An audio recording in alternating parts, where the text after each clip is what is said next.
శ్రీ మంత్రి పొన్నం ప్రభాకర్ గారు. అధ్యక్ష, కంటోన్మెంట్ శాసనసభ్యురాలిగా ఎన్నికై మొదటి సెషన్ దాని తర్వాత సమావేశాల్లో పాల్గొని ఒక రోడ్డు ప్రమాదంలో 23 ఫిబ్రవరి 24 నాడు మరణించడం జరిగింది. వారికి సభ పక్షాన హైదరాబాద్ ఇన్ఛార్జ్ మంత్రిగా ఆ రోజు చనిపోయిన వెంటనే ముఖ్యమంత్రి గారి సూచన మేరకు ఆదేశం మేరకు అక్కడికి వెళ్ళి ప్రభుత్వం తరఫున కూడా అన్ని చర్యలు తీసుకోవడం జరిగింది. వారి ఆత్మకు శాంతి చేకూరాలని ఆ భగవంతుని ప్రార్థిస్తూ, మరి సాయన్న గారు కూడా కరెక్ట్గా కనీసం 4 రోజుల ముందు, అంటే ఒక సంవత్సరం 4 రోజులు తక్కువ, ఒకటే సంవత్సరం లోపల ఇద్దరు మరణించినారు.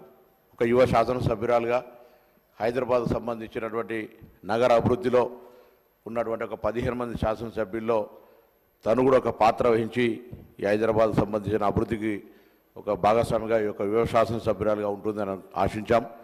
కానీ ఆకస్మికంగా జరిగిన, ఇంతకుముందు గౌరవ ముఖ్యమంత్రి గారు చెప్పిన, మిగతా గౌరవ సభ్యులు చెప్పినట్టుగా విధి వెంటాడినట్టుగా 2-3 ప్రమాదాల నుంచి బయటపడి చివరికి రోడ్డు ప్రమాదం లోపల మృతి చెందినటువంటి పరిస్థితి దృష్ట్యా మరి వారి మరణం మనందరికీ కూడా తీరలోటు. వారి కుటుంబ సభ్యులకైతే మరి సాయన్న గారు కానీ మిగతా ఇవన్నీ కుటుంబంలో జరిగిన పరిణామాల పట్ల తీవ్ర సంతాపాన్ని వ్యక్తం చేస్తూ వారి ఆత్మకు శాంతి చేకూరాలని